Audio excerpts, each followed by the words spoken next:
নির্ভর করবে আপনি আপনার বাড়ি থেকে কত করে বিক্রি করলেন সেই রেটটা এখানে আসবে। আমরা ধরে নিলাম 25 টাকা, তো 800 ইন্টু 25 কত, 8 25 20,000, তো 800 কেজির দাম 25 টাকা করে 20,000 টাকা হলো। তো মোটামুটি এই ধরনের হিসাব।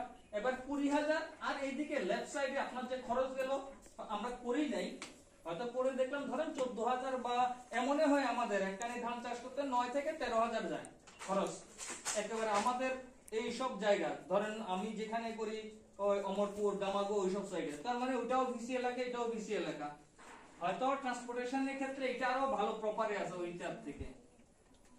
তো বাকি টাকাটা আপনার মুনাফা বা লাভ।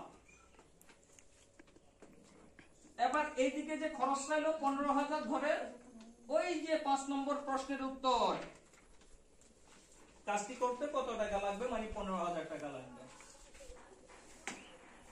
সুব্রজিৎ স্যার